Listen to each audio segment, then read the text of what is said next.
පාර්ලිමේන්තු මන්ත්‍රී මහාචාර්ය රජීව Wijesinghe. The chairman of the Sri Lanka Broadcasting Corporation, Hudson Samarasinghe, levelled a serious accusation against MP Professor Rajiva Vijayasinghe on the morning program hosted by him today. Professor, in truth, why is Mr. Samarasinghe accusing you in this way? Samarasinghe මැතිතුමා ඇයි මෙහෙම ඔබතුමාට චෝදනා කරන්නේ? The way I see it, this has been done purely for political advantage. Why? Hudson Samarasinghe knows that I am working against His Excellency the President at this election. But Hudson Samarasinghe thinks on one hand that he can score points with the President by scolding me. In truth, what is this allegation against you? The allegation is that someone was there and tried to shoot him. It is a complete fabrication. To shoot His Excellency the President?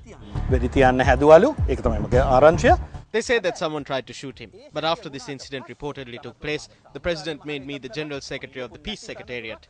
It was not a position I asked for. I got a call one day while I was in the university. Then he put me into Parliament. That was on the request of the Liberal Party. We sent several names, but the President told me, what are all those other names for? Rajiva is the one we will appoint. So if there was such an accusation, then would the President have appointed me to these positions? We know Hudson Samarasinghe. Hudson Samarasinghe is a person who lives by telling lies. We all know that. He scolds a lot of people.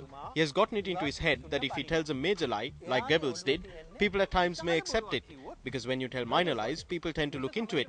Hudson Samarasinghe does this constantly, not only with regard to me, but with regard to many people. But I am surprised and saddened that this President is still holding on to him. Even in COPE, we have spoken about the SLBC. We have pointed out that this causes major harm to the country, and the Secretary accepted it. He came to me later and said that it was very good that I spoke about it. It was not only me, it was all of us that spoke about it. He said that our assistance was needed to control it, but there is no control. Why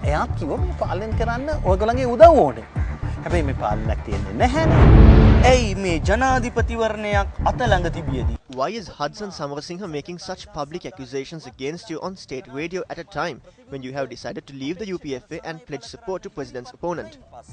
Hudson Samarasinghe මහත්මයා ප්‍රසිද්ධියේ රජයේ ගුවන් විදුලිය ඔස්සේ මේ වගේ චෝදනා කරන්නේ.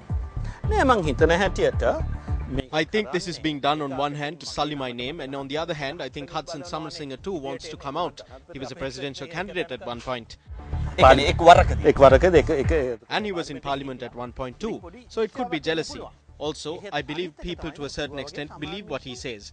The bhikkhu at my temple asked me about what the President said about the Al Jazeera interview. I'm a major donor to that temple.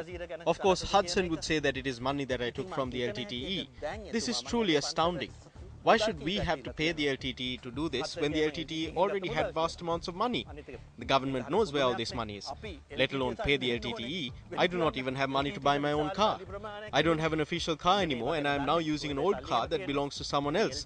So in a situation like this, maybe Hudson thinks it would be good to win over a few votes. When looking at the situation now, I suppose even one extra vote is valuable to them.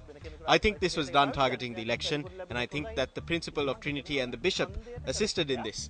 But when the President assists such fraudulent people, it is a disgrace to the country. Whether